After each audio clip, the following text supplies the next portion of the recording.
E aí, pessoal, tudo bem? Estamos juntos mais uma vez no novo programa do Observatório Social do Brasil, ODS para você. Trazemos conteúdos que afetam o seu dia a dia e são muito importantes para o contexto mundial. Afinal, os ODS são uma iniciativa da ONU em prol da sustentabilidade para termos um planeta melhor, começando hoje e principalmente para as futuras gerações. Lembre-se do que falamos em nosso primeiro episódio desse programa. A mudança que queremos ver no mundo começa com a gente, onde nós vivemos. Convido você a assistir os outros episódios, onde tivemos no primeiro programa um panorama geral sobre os ODS, falamos também sobre erradicação da pobreza, fome zero, saúde, educação. Agora vamos falar de energia limpa e mudança climática. Veja, reveja, recomende para seus amigos e familiares esse programa. Objetivos de Desenvolvimento Sustentável é para mim, para você, é para todos nós. Diz pra gente, o que você pensa sobre esse assunto e como ele impacta a sua vida diária? Pode colocar aqui nos comentários do YouTube. O nosso programa hoje é com o professor Valério Turnes. Vamos falar do programa do ODS 7 e também do ODS 13. O ODS 7 é energia limpa e acessível, e também o ODS 13, que é ação contra a mudança global do clima. Então, vou falar um pouquinho do currículo do professor Valério para vocês conhecerem. Ele é engenheiro agrônomo, mestre em engenharia civil, doutor em engenharia da produção e pós-doutor em desenvolvimento regional, professor adjunto da ESAG, o DESC, e o professor permanente de pós-graduação em planejamento territorial e desenvolvimento socioambiental. Tem experiência profissional em diversas publicações e temas como planejamento, indicadores, avaliação de projetos de desenvolvimento, metodologias participativas, organização social e econômica. Então vamos lá, vou passar a palavra ao professor Valério Turnes, que vai comentar com a gente hoje sobre esses ODS. Bem-vindo, professor Valério. Obrigado, bom dia, Deise. É um prazer estar presente, fazendo parte desse programa do Observatório Social do Brasil, em especial tratando de dois temas que são essenciais para a sustentabilidade do planeta. Então, espero que tenhamos a chance de apresentar algumas ideias que permitam aprofundar essa questão e fomentar a participação cidadã, que é uma das bases, uma das estratégias básicas do Programa das Nações Unidas para o Desenvolvimento, que gira em torno dos ODS. Eu gostaria de iniciar nossa conversa fazendo uma introdução e fazendo uma pequena viagem no tempo. A história da humanidade é marcada por grandes pontos de inflexão, ou seja, momentos em que a humanidade, a sociedade, assume um caminho que é diferente daquele caminho que ela vinha sendo tratada. Mais recentemente, nos últimos séculos, a gente pode pensar em três pontos de inflexão, três grandes momentos. Primeiro, a Revolução Industrial, que mudou a nossa base tecnológica para produzir, e em função dessa mudança ela provocou alterações profundas, uma verdadeira revolução na maneira da gente se relacionar social, política e politicamente. Surgiram as cidades, com as cidades surgiram novos valores, novas culturas, e assim, naquele período, alguns séculos atrás, se desenhou um novo caminho para a humanidade. A humanidade foi evoluindo, e bota esse evoluindo entre aspas, né? Foi se transformando, e a gente teve um outro ponto de inflexão significativo, uma outra mudança de rumo, que foi a Segunda Guerra Mundial, ou as duas guerras mundiais, em especial a Segunda Guerra Mundial. Os efeitos da guerra eles podem ter terminado naquele período dos combates, mas as consequências que ela trouxe para a humanidade foram transformadoras também.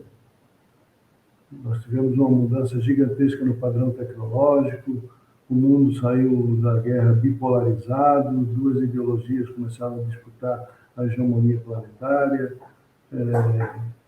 passamos por um bom momento em que a maior parte do mundo era beligerante, ou marcado por guerras entre países, ou marcado pela presença de governos militares em países do terceiro mundo. Ou seja, foi um outro momento de mudança muito forte.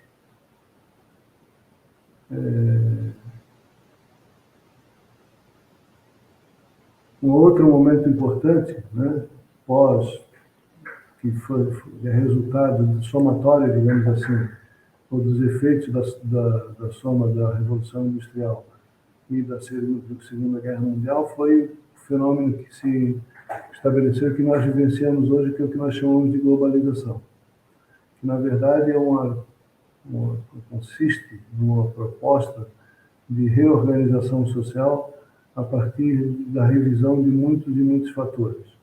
Entre eles, talvez o mais significativo seja a quebra de fronteiras. Fronteiras econômicas, fronteiras políticas, fronteiras sociais, fronteiras culturais, o que dá ao mundo uma nova cara, né? O mundo isolado da época pré-revolução industrial torna-se um mundo integrado do processo de globalização. As transformações foram muitas, foram significativas, mas uma série de problemas, sobretudo os problemas relacionados à pobreza e à desigualdade e às grandes questões ambientais, elas não foram solucionadas. Então, existiam desde o período pré-revolução industrial, sobreviveram à Segunda Guerra Mundial e continuam sendo marcantes no tal do mundo globalizado. Nós podemos viver hoje, vivemos guerra, né? Temos aí uma presença de uma guerra significativa, que é a guerra da Rússia contra a Ucrânia, uma expressividade nos níveis de pobreza da humanidade, com milhões e milhões de pessoas morrendo diariamente de fome, e temos diante de nós um novo grande desafio, que são os desafios ambientais, sobretudo aquele expressado pelas mudanças climáticas e pelo aquecimento global com suas consequências. Então, esse é o mundo que a gente vive hoje.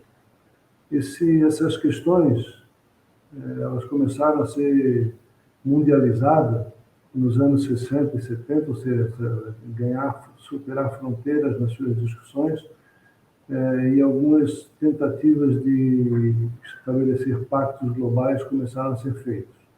Nós temos aí as conferências das Nações Unidas para o Meio Ambiente, sobretudo aquela que deu origem ao relatório Brundtland de 1987, que nos trouxe à baila, que explicitou um novo conceito de desenvolvimento que foi adjetivado como sustentável, ou seja, a partir daí a gente começou a falar em desenvolvimento sustentável como um desafio, como um conjunto de princípios e pressupostos que seriam necessários para que o mundo sobrevivesse por mais tempo do que os números tendem a mostrar. Então, o relatório Brundtland, as conferências das Nações Unidas para o Meio Ambiente, nós tivemos o papel, as Nações Unidas começaram a tomar um papel proativo na condução desses temas, e nós tivemos no ano de 2000 o lançamento de uma proposta de pacto, que foram os Objetivos de Desenvolvimento do Milênio, que pressupunham o alcance de 8 objetivos em diversas áreas, para além da área ambiental, que não constava nos Objetivos do Milênio. Passado o período de 2015, nós tivemos um outro esforço de continuidade dos ODM, que foi o surgimento dos ODS, que estabeleceu um conjunto de 17 objetivos a serem alcançados num período de 15 anos, portanto, até o ano de 2030. Ou seja, apesar de de grande número de países terem assinado, impactuado com os Objetivos de Desenvolvimento Sustentável, os ODS, nós ainda temos muitos problemas de alcance das metas propostas. Então, nós vamos falar um pouquinho sobre o contexto dos ODS, que esses ODS surgiram, né?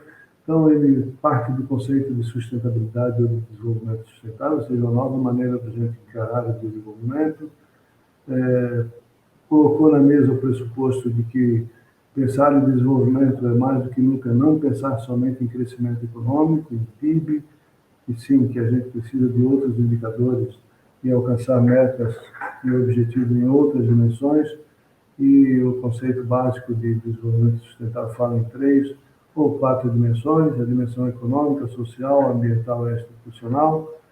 Os ODS adquiriram como estratégia ou grandes objetivos acabar com a pobreza e a fome, lutar contra as desigualdades, combater as mudanças climáticas.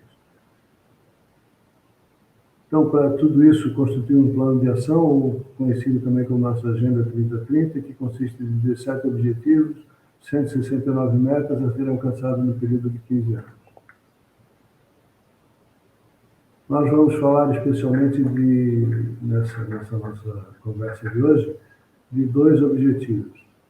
O objetivo 7, que vai tratar que tem como enunciado assegurar o acesso confiável, sustentável e acessível à energia para todos, e o ODS 13, que vai tratar das mudanças climáticas. Então, na primeira parte, nós vamos falar sobre o ODS 7, e depois nós vamos tentar relacionar e levantar alguns aspectos importantes na questão das mudanças climáticas. Esse ODS ele tem 5 metas, 5 objetivos. E para cada um desses objetivos foram estabelecidas metas. O primeiro objetivo, a primeira meta, são 5 metas, a primeira meta propõe que até 2030 se assegure o acesso universal, confiável, moderno e a preços acessíveis a serviços de energia. Ou seja, tentar propiciar, universalizar o acesso à energia de qualidade e acessível, sobretudo, em relação ao preço. Se a gente pensa no Brasil, esse é uma meta que está muito perto da universalização, então o país tem atingido marcas expressivas no acesso à energia elétrica, sim, mesmo que a gente ainda tem uma boa parte da população que faz uso de outros tipos de energia menos modernos, digamos assim, né? Então a gente vê ainda uma parte da população utilizando carvão, utilizando a lenha, sobretudo aquela parte da população mais fragilizada socialmente. Então isso é uma questão a ser levada em consideração. Uma outra meta propõe aumentar substantivamente a participação da energia renovável na matriz energética global. No caso brasileiro, né, nós nos autoelogiamos dizendo que a nossa matriz energética ela é mais suave, né, mais soft, mais leve, porque uma grande parte dela é produzida através de usinas hidrelétricas. Nós temos avançado de uma maneira até que significativa, sobretudo na pesquisa em relação a outras fontes de energia. E aí a gente pode citar, sobretudo, a energia eólica e a energia solar. Lembrando também que nesse cômputo da energia, né, a gente fala dos derivados do petróleo, que é a nossa principal fonte energética. Nós temos também a energia gerada a partir do álcool de cana-de-açúcar, que torna a nossa matriz energética mais ou menos diversificada, bem mais diversificada que de outros países que se baseiam em menos fontes energéticas. Então, esse é um lado positivo do nosso objetivo. Uma questão que se reveste de uma outra meta é o uso eficiente da energia. Então, existe um ranking de países que vêm aperfeiçoando as suas tecnologias e o uso da energia, tornando ela mais eficiente e eficaz. Ou seja, tendo um peso per capita de consumo, utilizando menos produção energética. Então, uma das formas de a gente tratar de forma equilibrada a questão da energia é racionalizando o uso, utilizando melhor, sendo mais eficiente na sua utilização doméstica, pública, industrial. Então, esse é um outro desafio que o objetivo nos coloca. Para tudo e nenhum país, ou pelo menos a grande parte dos países, não tem condição de enfrentar esses desafios da energia sozinho. Por isso, uma das metas desse objetivo pressupõe a articulação internacional. A articulação internacional e a cooperação entre os países, sobretudo a cooperação tecnológica e a cooperação financeira. Então, uma coisa que nós temos que levar em consideração o horizonte de 15 anos, de 2015 e 2030, para o alcance das metas, é um desafio, ele é viável, mas ele é possível. A hora que nós analisamos, aí não só os parâmetros, os indicadores relativos ao objetivo 7, mas também a todos os outros 16 objetivos, desses 15 anos nós tivemos um retrocesso significativo, sobretudo nos 4 anos que passaram, né? Sobretudo pela postura do poder público em relação a um bom número desses ODS. Então nós temos um dos desafios importantes, ganhar o tempo, recuperar o tempo perdido. Acelerar em alguns objetivos, sobretudo, na minha opinião, aqueles relacionados à diversificação da matriz e ao acesso, sobretudo aqueles itens do acesso que são referentes a preço, aos custos do uso da energia. O Brasil ainda tem uma população de pobres muito significativas, que vê em muitos casos limitados ao acesso pela questão do preço. E aí eu falo especialmente do gás de cozinha, que tem um impacto, os preços do gás de cozinha têm um impacto grande no modo de vida das pessoas. Os indicadores mostram, por exemplo, que nos últimos anos aumentou o uso de fogão a lenha nesse extrato da população, em função da dificuldade de acessar gás de botijão. Então, em relação a esse objetivo, eu gostaria de parar por aqui a minha intervenção. Espero ter colocado alguns elementos que sirvam para aprofundar as discussões e me coloco à disposição do observatório.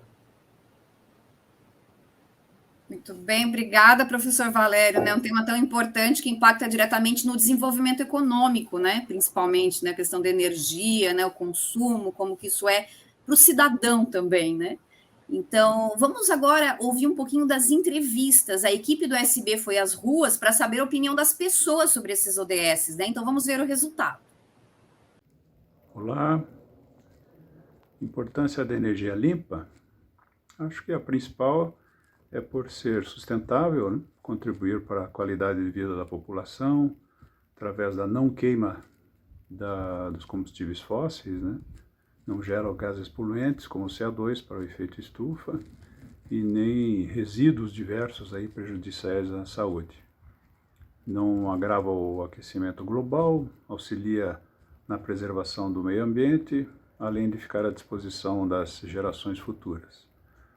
No Brasil, a utilização de fontes de energia renováveis é predominantemente na energia hidráulica das hidrelétricas, com mais de 60% de representatividade, Vindo na sequência a eólica, a biomassa, a nuclear e a solar, que nos últimos anos vem num crescente de representatividade muito significativo.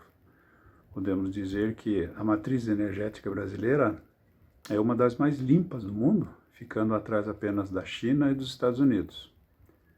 Porém, ainda faltam muitas linhas de incentivos fiscais para ampliação e aproveitamento dessas fontes de energia. Questões na legislação, nas linhas de crédito, continuam travando essa expansão que poderia estar já em outro patamar, talvez como país líder mundial.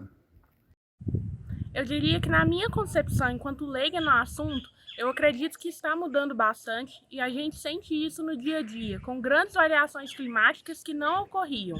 Além disso, o assunto é muito preocupante, pois interfere em todos os aspectos da nossa existência. Joia! Então, vamos voltar agora com o professor Valério para a gente conversar agora mais um pouquinho a respeito do ODS 13, Ação contra a Mudança Global do Clima. Muito bem, com a palavra, professor Valério, fica à vontade. Ok, então um novo tema não menos importante que o objetivo 7, e também não menos importante que nenhum dos outros objetivos, é o objetivo 13, que ele tem como, no seu iniciado, o grande objetivo de tomar medidas urgentes para combater a mudança do clima e seus impactos. A questão climática, que era incipiente, que não fazia parte dos discursos da sociedade até os anos 60, anos 70, de repente, nas últimas décadas, passou a ser uma das questões mais significativas a serem discutidas quando a gente trata do desenvolvimento do planeta. E aí nós não estamos mais só falando de desenvolvimento de uma região, de um estado, de um país, de um continente, nós estamos falando de uma preocupação que é uma preocupação planetária, né, cujas consequências não têm fronteiras, cujas consequências não têm tempo para acontecer e também são extremamente cujos fatos e atos são extremamente difíceis de prever em toda a sua magnitude. Embora a gente disponha de tecnologia muito importante, muito efetiva nos seus objetivos, nós ainda não adquirimos a capacidade nem de conhecer com antecedência os grandes fatos climáticos que vão acontecer, e muito menos de controlá-los perfeitamente.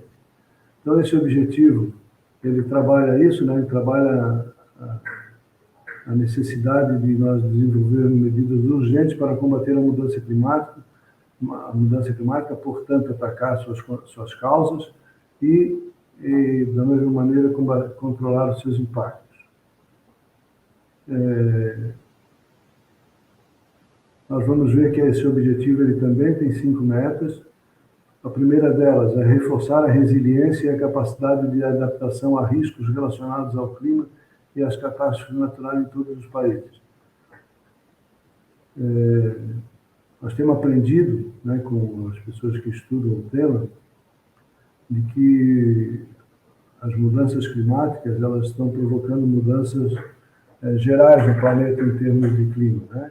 Então, regiões que eram secas passam a ter esse perfil mudado, eventos extremos, como grandes chuvas, né? Recentemente, a gente teve a oportunidade de ver agora em São Paulo chuvas de 400, 500, 600 milímetros concentradas num dia, ou seja, chuva praticamente um mês concentrado num dia, e as consequências que isso causa, né?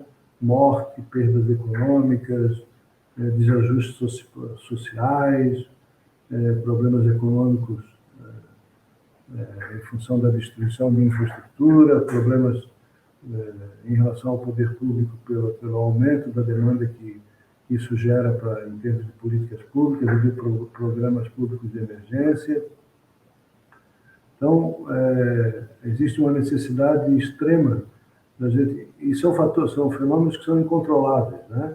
Por mais que a gente consiga antecipá-los, repito, minimamente, a gente não consegue detectar toda a dimensão e as consequências que ele vai provar. Então, hoje nós temos zonas de risco em todas as cidades brasileiras, praticamente, então milhões de pessoas que se ocupam, que moram em áreas que são sujeitas a riscos de deslizamento, de inundação, riscos com vendaval, com granizo, tudo isso fenômenos climáticos que cada vez mais se tornam frequentes e intensos. Então, uma das questões que a meta propõe é a gente aumentar nossa capacidade de mitigação, de redução das consequências. Para isso, né, certamente pensando em Brasil, nós vamos ter que pensar em grandes projetos de reforma urbana, de reorganização das sociedades. Eu, por exemplo, moro numa ilha, né, a ilha de Santa Catarina, Florianópolis, que está sujeita, com o aquecimento global, derretimento das geleiras, com o aumento do nível dos mares, a perder terra, perder terreno, né, a reduzir. E com isso, trazer junto com isso todos os problemas que a gente pode imaginar. Então, a primeira meta trata disso. O Brasil, apesar de a gente ter tentado avançar nos últimos anos, nas últimas décadas, em relação à infraestrutura, sobretudo infraestrutura de saneamento, de drenagem, de aperfeiçoamento das infraestruturas, nós ainda temos muita coisa a fazer. E aí, assim como o comentário que eu fiz em relação ao DN7, do acesso à energia, a gente pode dizer que todos nós estamos sujeitos a riscos provocados pela mudança climática. Mas a população mais pobre, mais abandonada, mais privada de meios de sobrevivência, ela que é a mais vulnerável. Então, novamente, a gente percebe que essa vulnerabilidade ela pode ser percebida nas cidades, nos bairros, nas cidades, e mesmo nos países, né? Países com alta capacidade econômica, com alto nível de desenvolvimento, têm muito mais condições são menos vulneráveis, têm muito mais condição de mitigar os efeitos dos grandes eventos climáticos que uma boa parte da nossa população. Então, esse é um dos nossos desafios fundamentais.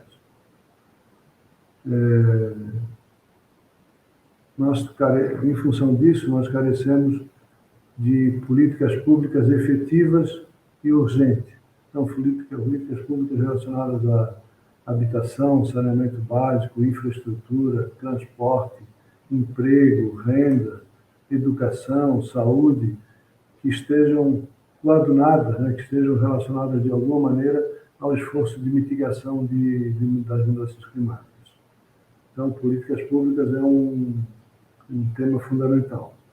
Uma outra questão que é importante é a gente tratar da capacitação da sociedade para colaborar no enfrentamento dessas consequências. A gente tem exemplo de países, né, que conseguiram trabalhar fortemente a sua população, capacitando-a para enfrentar de imediato questões emergenciais e para serem resilientes e superarem em tempos muito curtos os problemas surgidos. Então, no Brasil, a gente tem que avançar muito nisso, né? No trabalho com as escolas, fortalecimento das defesas civis, programas de agentes de proteção ambiental que ajudem a população a prevenir e a sobreviver depois das crises que vão surgir.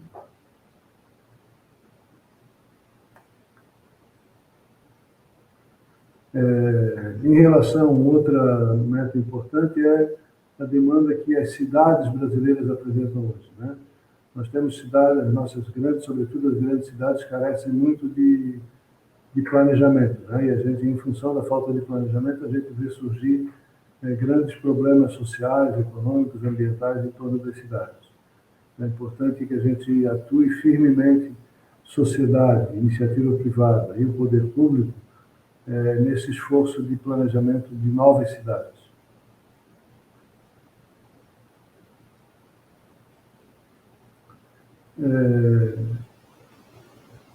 Esse é um esforço, as mudanças climáticas é um esforço que combate as mudanças climáticas, ou o desenvolvimento da capacidade de mitigar os efeitos dessas mudanças, é uma obrigação global, planetária, porque todos os países, sobretudo os países industrializados, contribuem fortemente para que ela se acelere.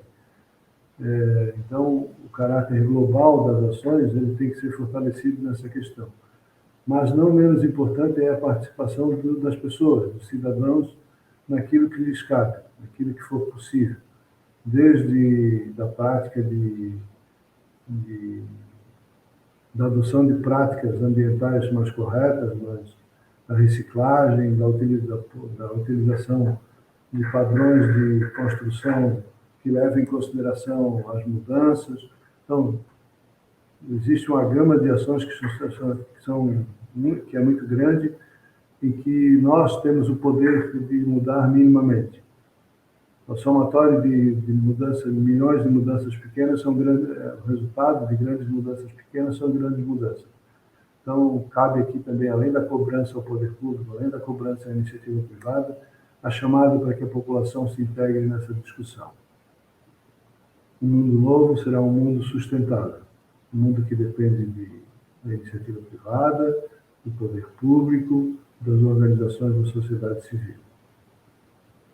Vamos entrar nessa luta. Um grande abraço. Muito bem, obrigada, professor Valério, por compartilhar conosco o conhecimento desses 2 ODS tão importantes. Nosso programa, como os ODS, eles estão centrados nas pessoas, e você, que nos dá a honra de assistir os nossos conteúdos, por isso pedimos que compartilhe, comente, se inscreva no nosso canal do YouTube e acompanhe também as nossas redes sociais, @OS do Brasil. Obrigada pela sua companhia e nos vemos em breve. Até mais.